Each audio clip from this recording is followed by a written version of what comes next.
some have speculated the trans boyfriend is the actual shooter and that the guy who got arrested is just taking the fall for it. I mean, honestly, we have no idea, but you make a good point. What if the reason those messages were crafted was because the boyfriend was like, uh-oh, they're going to find the backup gun. Yeah, it's true. He vanished yesterday, by the way. Yeah. You're right. He's gone missing, yeah. Well, people have said, the neighbors have said the house, the mail is piling up. They don't know where he's at.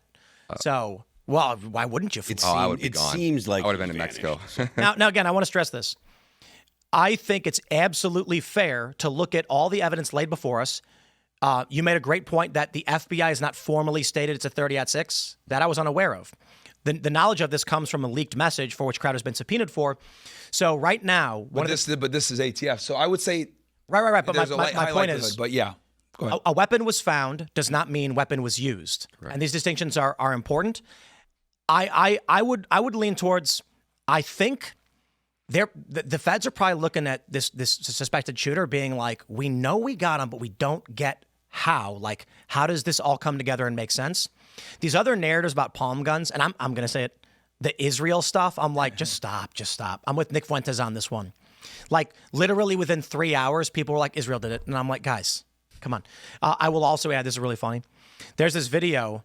It's got 6 million views from Range Day Bro, which I'm not going to show. He actually shows a bit. I'm not going to play it. I just got to say to Range Day Bro, I watched the video, and there's a point where he explains that Charlie Kirk was shot from behind, but then shows a video of the people in front of Charlie Kirk and says that's where the shooter may have been. And I'm like, but that's in front of Charlie Kirk. So how could it have come from behind and the front? That being said, he points to this grainy image, which I might be able to highlight without actually showing anything graphic. That's a good This one. right here. Pull this up. So this right here is what he says is in front of Charlie Kirk is a bush, which appears to show a man crouched and with a weapon. I certainly would argue it does not. It is a grainy blotch for which I have no idea what that is. Oh, it's a bush. I got the original. I had a guy go back and take a photo of it. You want to know what the funniest thing is, though? Oh, that's a bush right there? Yeah, Hold on. complete bush. Yeah. I screen grabbed this. I put it into Chat GPT and I said, enhance. And do you know what it gave me? I'm going to pull up this image. I'm going to pull up this image so you can see what it showed me when, let me see if I can, I got it right here. Let me, It's the friend. here you go. Wait, hold on.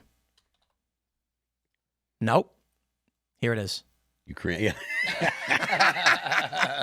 This is not a joke. Joe Biden. I took a in Marine screenshot Corps and I wrote, camo. enhance this image to full clarity. And it gave me an image of Joe Biden in Marine Corps camo. Marine Corps camo.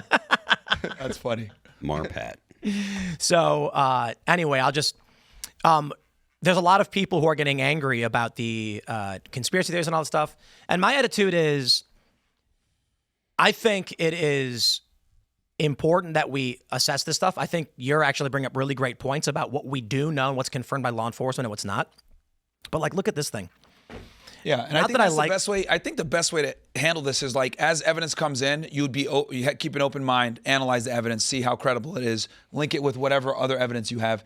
And, you know, there's just been so many different theories that have come out there. The palm gun one has to be one of the dumbest. Yeah, palm gun, Israel, a shooter behind him, the Flash in the corner. flash in the corner. Or I saw one. Oh, where yeah. Someone said a rifle was out of a window. Yeah, the guys are giving baseball signs. His a own doctor security. was on the scene the next day, disguised, got Trapdoors. arrested. Zinn, there's it's so crazy. many different. you know, He's Mike- definitely crazy. You know what you know about the trap door, right? Yeah. Oh, I heard. Yeah, the trap door. Yeah, I heard And about you know that what? one You know too. what? It's You know like, what? goddamn. And you know what one of the theories is, right? No. That Charlie's alive. Oh, yeah. And he went through the trap door. I'm like, guys, holy crap. The phone calls that I was getting of people like freaking out, crying. I'm like, they killed Charlie Kirk, dude.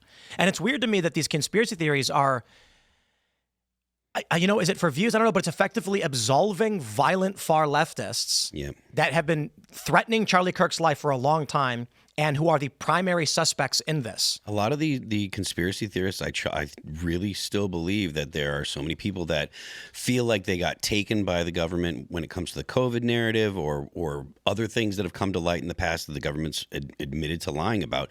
They're like, well, you're not going to get me again. So whatever the government says, they don't believe, and they will look for. And that's why they're looking. There's so many different narratives now. They're looking for another narrative that the government doesn't line up with what the official narrative is, because they don't want to feel like they got tricked by the government. I want to say this too. I want to say this. So Israel is our greatest ally, and they're really in a bad spot right now, right?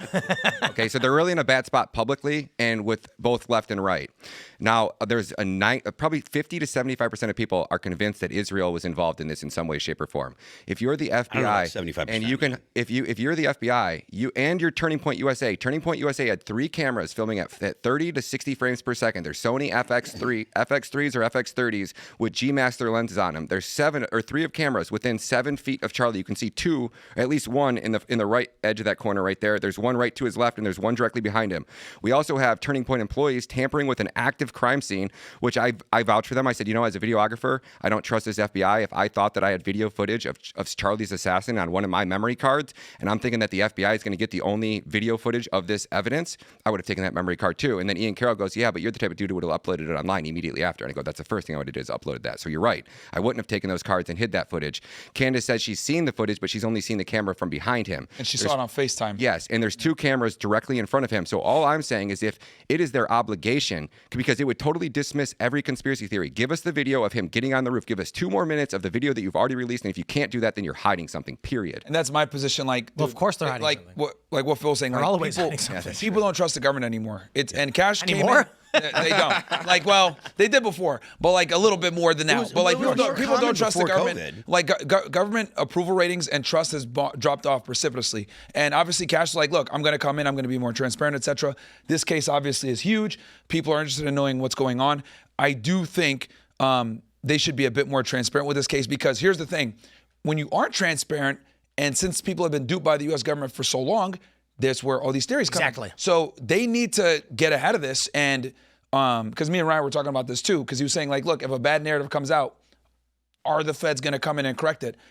Let me put my agent hat back on. No, you're not going to correct it. You're going to be like, let them run with whatever they want. I'm still running my case. You're not going to care if I'm the investigator. But the problem is, now you're getting to a point where people don't trust the government. So you need to be transparent to some degree, especially at least to deal with some of these conspiracy theories, because they run wild when you don't present everything. And he addressed the one with the plane. Cash has been literally going and addressing conspiracy theories on his personal Twitter account. Because here's the other thing too: the press conferences that they've done are fucking garbage. They don't talk about anything. They don't answer anything. They let the stupid governor talk. Put a law enforcement guy there that's running the case. What you're describing is but there's 2 different ends that you're talking about, right? Sure. What the FBI is looking for is to have the proper process, ostensibly to have the proper process to find the person guilty and then, of course, put him in jail. What's good for the overall government is not what's good for the FBI in that process. What's good for the overall government and for the American people are different, because it's better for the overall government to release all the information as much as you can, so that way that might hopefully help to reinstill trust in the government. Okay, they gave us all the information. Maybe this time, maybe the Trump administration is actually doing better. Maybe it's getting better. But for the FBI, it's much better for them to keep all of the information that they can as close to their chest as possible. And let me tell you guys how the FBI works. As someone who's worked with them several times, they have a very bad habit of classifying everything, not sharing information, not being transparent. It's a very bad habit that I'll tell you guys a funny story. I was working a Hawala case. This is 10 years ago, right? On a group of people that might have been suspected of some terrorism, right? And I gave them information on some flight records, right? Because HSI has access to everyone coming in and out of the country to help them out. I called them back because I didn't have access to, I was out in the field or some shit like that. I hit the back. I was like, hey, what was that info on the travel stuff that I gave you? Oh, I can't disclose that. It's classified. I'm like, I gave you that. What are you talking about? It's classified. But they have a very bad habit of over-classifying things and not being transparent. So, and this is why people don't trust them anymore. And this is why other law enforcement agencies hate working with them, because they just have this very bad habit of stealing information. If they get it, they don't share information. They classify everything. So I think at this point, with the huge amount of distrust what the public has with the FBI, they need to come out and at least dispel these myths. And like, for example, releasing the full footage of the guy shooting the gun, then getting up and running across the roof. That's not going to hurt your investigation, dude. Put that out. But they haven't. I want to read this. This is what FBI posted. He says, as a director of the FBI, I'm committed to ensuring the investigation into Charlie Kirk's assassination is thorough and exhaustive, pursuing every lead to its conclusion. The full weight of America's law enforcement agencies are actively following the evidence that has emerged, but our efforts extend beyond initial findings. We are examining every facet of this assassination. We are meticulously investigating theories and questions, including the location from where the shot was taken, the possibility of accomplices, the text message confession and related conversations, Discord chats, the angle of the shot and the bullet impact, how the weapon was transported, hand gestures observed as potential signals near Charlie at the time of the assassination, and visitors to the alleged shooter's residence in the hours and days leading up to September 10th. Some details are known today, while others are still being pursued.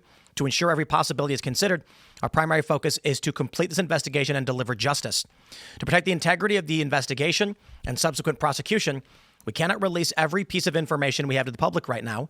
We will ensure every question is addressed at the appropriate moment. Regarding specific details, such as questions about the plane that allegedly turned off its transponder and after departing from an airport near the assassination site, we can share updates when answers are confirmed. After interviews with the pilot and the consultation with the FAA, we determined the transponder was not turned off. Incomplete flight data in rural areas caused the apparent gap. The entire FBI mourns the loss of Charlie Kirk. We will not rest until justice is served, and our investigation into this assassination will continue until every question is answered. What I want to say about Cash, and this especially, I give him credit compared to other FBI directors, and I did give him a credit on this compared to Ray and all the other guys before him. He's way better. Thanks for watching this clip from the Culture War podcast. We're live every Friday, 10 a.m. to noon, so subscribe and come hang out.